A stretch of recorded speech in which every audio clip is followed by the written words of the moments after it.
Hello, everyone. Welcome again to another edition of Find Ways to Win.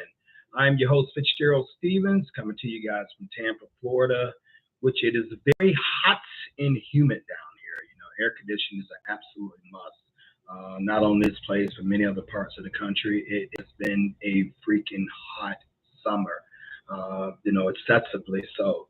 But the day is going well. We still got things to do. We still got jobs to accomplish. We still got goals that we need to set. We still got planning that we need to do, actions we need to execute. And we want to come to you with a very powerful yet simple message. And want to ask you guys to definitely invite a couple of people to this streams because this is applicable to everyone. Everyone in the sound of my voice would need to hear this because it is so vital.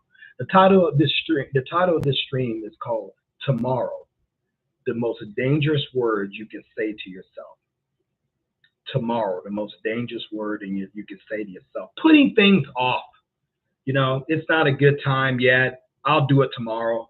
When I feel better, when it's more of a convenient time, I'll get around to it. No, I know I should be working on these missions. I know I should be working on these projects. I know I should start this project, but tomorrow I'll be better prepared. I'll be more ready. I'll be in a position where I feel much more better about it. And only to realize that tomorrow is synonymous with never. No, never put things off that you should be and doing today. As a matter of fact, the best time to do something is do it now. Get started. Get started with action. Sometimes we can do too much thinking about something we know we ought to do, and nothing ever gets accomplished until we get a fire in us that moves us and spurs us to action. Go out and do something, as the winners would say in their lives. Go out and achieve something. Little steps are significantly more powerful than no steps at all. Get out and start doing. Stop procrastinating. Stop taking long naps. Stop wasting time and twirling your thumbs as if that is emotion within itself. All it's going to do is rob you, and it's like it has always continued to do so. Now, I'm not saying go out and rush in a judgment. I'm not going to say go out there and just go out and just do any old things.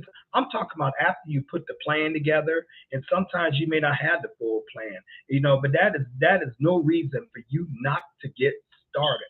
Stop speaking that horrendous curse over your life. I'll be ready tomorrow. I'll do it tomorrow. I'll accept God's way of salvation tomorrow. I'll ask her out tomorrow. I'll ask for the job tomorrow. I'll be in more physical shape to begin this project tomorrow. Tomorrow is never. How many people are in their graves, with great ideas and great goals that could have helped not only themselves but all of mankind because they decided to do tomorrow. It's a funny thing about tomorrows. We never know how many of those the Lord God Almighty seems to bless us with. He is gracious to us that He doesn't tell us how many tomorrows we have. There seems to be a sense of urgency with Him. There seems to be a sense of let's get it done now. He used the verse in the New Testament. And it says, now is the day of salvation. Now, if you hear, harden not your heart. Well, salvation, being saved, soteria, being saved in all areas of your life, and where you can live abundantly, where you can live the life that you were created for, and you can live the life that you wish to create. Never, ever put off what can be done today. Get started and continue with that progress until you achieve what you want. Now, here's the tricky thing: once you do that, get started with someone else, something else, should I say? Life is a gift, ladies and gentlemen. Life is a gift. And we dare not waste it by thinking we're not good enough and thinking that we don't have what it takes and thinking that, someone else can do that or I'm not worthy or I'm not the man or the woman for the job. Well, if the idea came to you, more likely, you're the one that's supposed to accomplish it or definitely supposed to play a great part in its accomplishment. Now, why do we put off? Why do we procrastinate? Taking tablets. For what I've seen with people, observing my own self, and put me right up on this table. It's mostly because of procrastination. You don't want to do the work. You're looking at the work in all one big mega project. So it's so overwhelming to you because you're trying to digest the whole thing. What you should be doing is taking up in little small 10-meter targets, breaking it down, doing the work for that, breaking it down, doing the work for something else, breaking it down, doing the work for something else, and keep doing, and finally you're walking in what your accomplishment and your desire wants you to walk in. You're having a life that you say you wanted because you got started. Give me a man give me a man or a woman who knows how to show up on a job, as opposed to, and give me that same person who doesn't have much training, doesn't have much experience, but they're available, they're hungry, they're willing to work. I'll take that man over someone with a degree and the so-called titles any day of your week. Sometimes your past performance is not going to be indicative of your future performance. We nowhere in life do we learn that more than this sports. Someone could be a great team last year, and they absolutely bombed this year. What's the difference? What happened? Even if they had kept the same team, what is going on? Sometimes mental focus is lost, it's given away, it's forfeited. But they fall in this thing. I'm really so good. People have told me I'm champion, and that I am. And I don't have to necessarily do the work that champions do anymore. Because after all, I've arrived. I'll get to work tomorrow. I'll hit that gym again tomorrow, or maybe I'm not going to hit that gym as hard as I know I should to maintain championship status. I'll step to that employer tomorrow. I'll ask for the promotion tomorrow. I'll ask for the job tomorrow. That beautiful girl that I'm so attracted to, a beautiful man or that beautiful woman that I'm so attracted to. I'll wait till tomorrow, or better yet, I'll wait till they approach me. That great business opportunity, it's going to fall in my lap. There will be other times.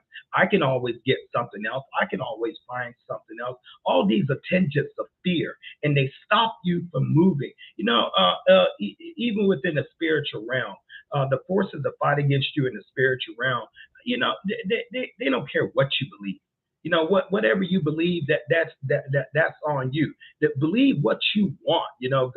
Go to your various churches, mosques, synagogues, however you want. What their job is to get you to think that you have time to get started. Oh, you know what? It's okay to believe in God, but tomorrow you can go ahead and serve Him. You can go ahead when you get your life right, when you've done all the things you want to do, then you can work God in. It's okay, to go and enjoy your life and do the things that somebody you really enjoy, things that don't really cost you a high price and maybe give somewhat seamlessly an illusion of a high return. But don't enjoy yourself, live, learn. For tomorrow we may die. What if you don't die tomorrow? What if you don't? What if you're still here? What if you still that you're still available? Now, what have you done with that time? You will never get it back. You won't be able to enjoy it. It's gone. It's forfeited. Cry all you want. Have a 9-digit banking account, even 10-digit banking account, but you're not going to be able to purchase second, 1 second of that time back. Kansas is an old style group way back in the 70s. They wrote a song called "Dust in the Wind," and one of the lyrics had in there, all your money won't another minute buy. All your money won't another minute buy. And it is so true. Get started today knowing what you should do. And it becomes particularly important if you got a clear vision what you want to do, the life you want to create. Just go ahead and get started. If you don't have that vision,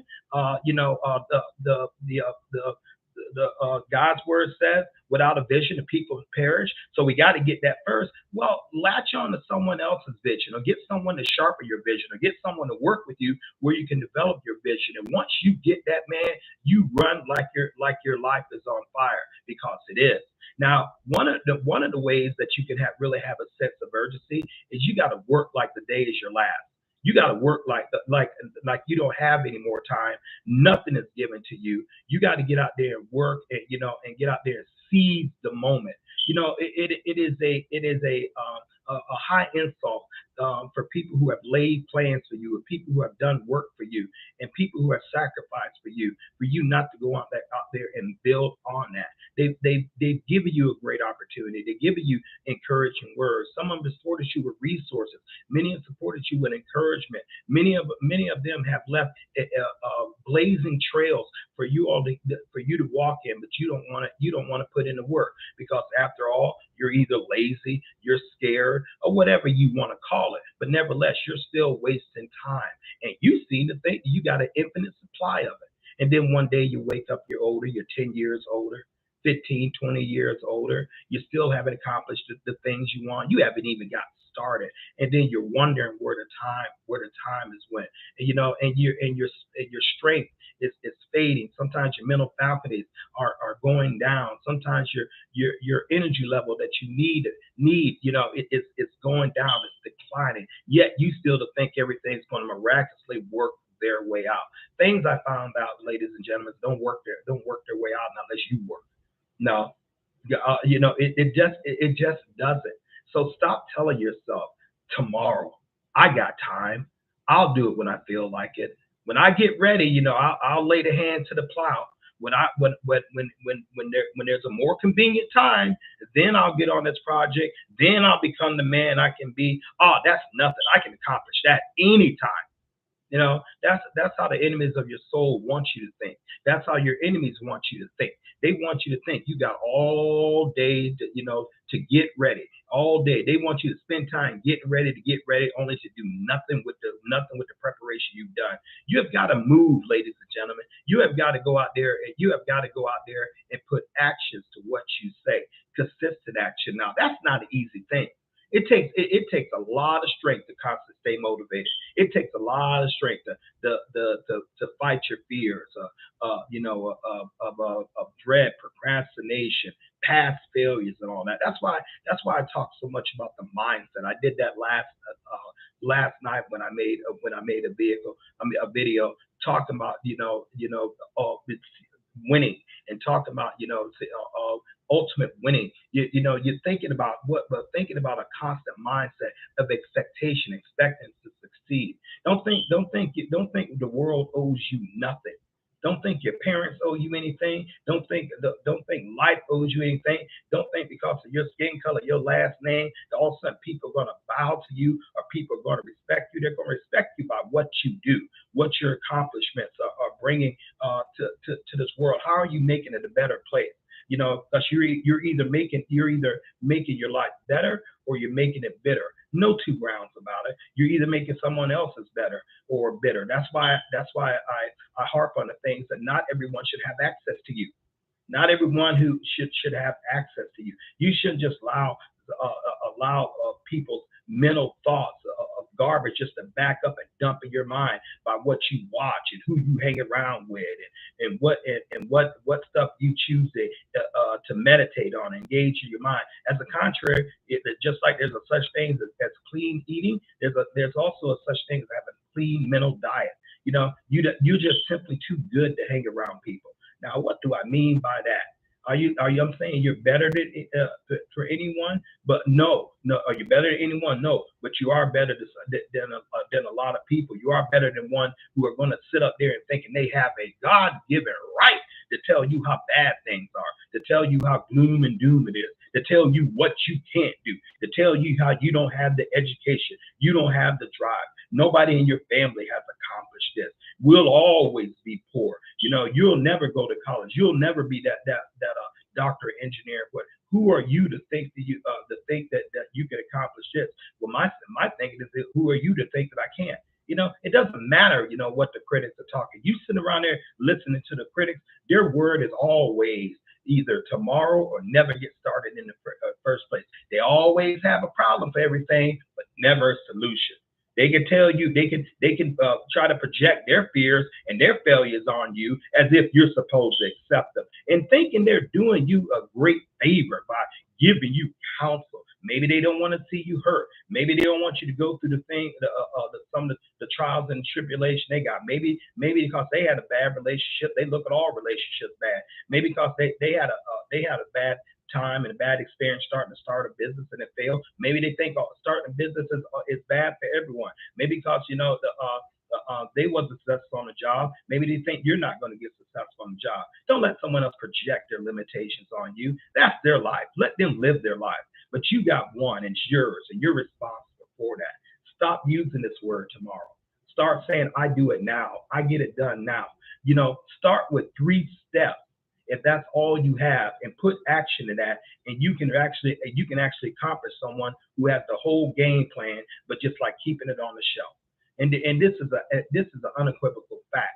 No, you stop playing with yourself. One of the things, if you're going to rise to great truths and great levels of accomplishment, you got to speak truth to yourself. You can't fake it till you make it. You got to analyze where you are, deal with the facts of where you are right now. We're marching toward where you're trying to go, regardless of who's following you or not, regardless of who's celebrating you or not, regardless who's patting you on the back and encourage you or not. You got to learn to encourage yourself. You got to learn to get it done, to get it done by your sheer will and determination in order to live that. And you got to be about that. You got to consistently be about that. And you got to have a mastermind group. You got to have people, hey man, listen, I'm slipping in this,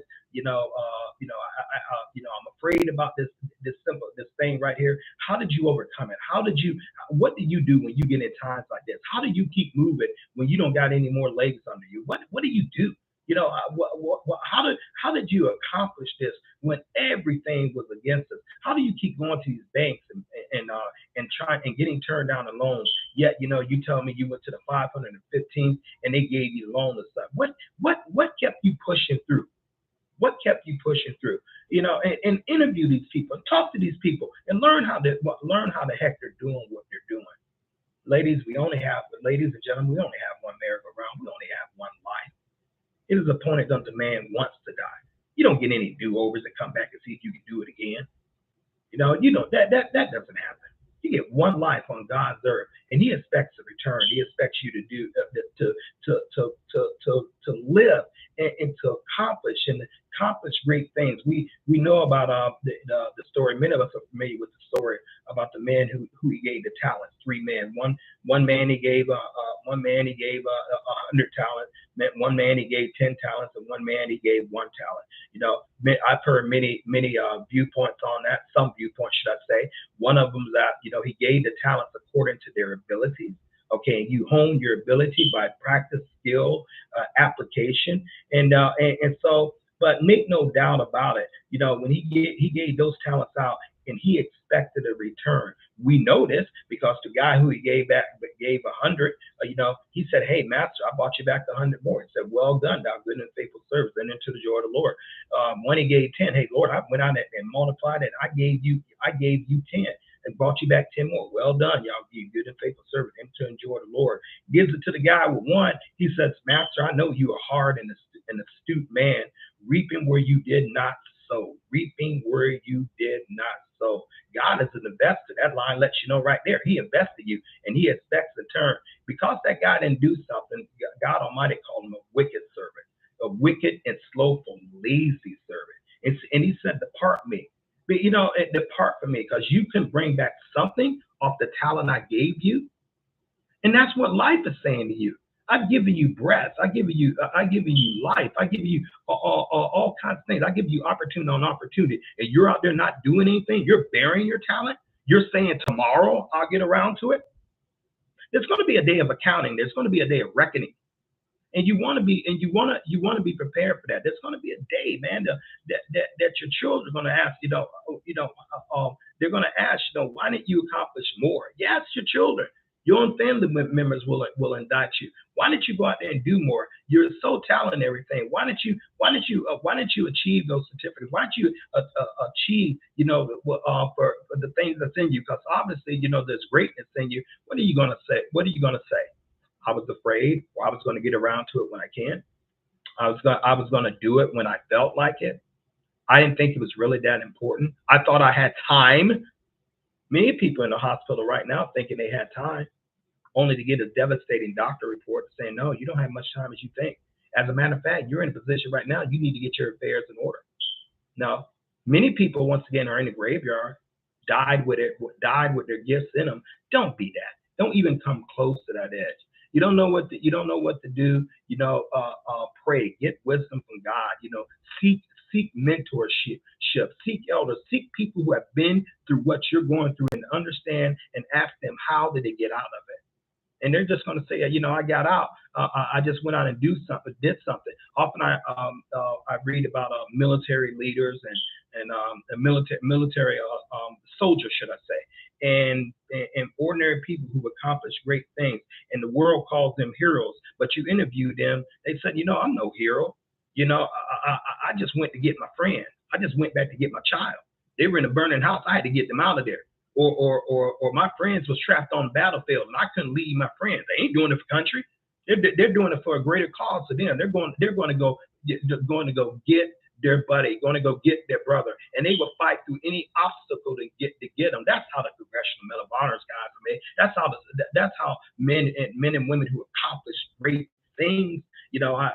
Like stories I hear where I've heard where people have exhibited supernatural strengths in time of crisis, able to lift cars off of their loved ones, off of people. Didn't know where the strength came from. Seemingly couldn't do it, yet they found the will to do it because they said, I got to get my child out. I got to get that person out. I got to get them out of this house, and I got to get this car off of them. Because if I don't, they're going to die, and I can't let that happen. That's what caused those 9/11 responders to run into a burning building that people were burning out of at the cost of many of their lives.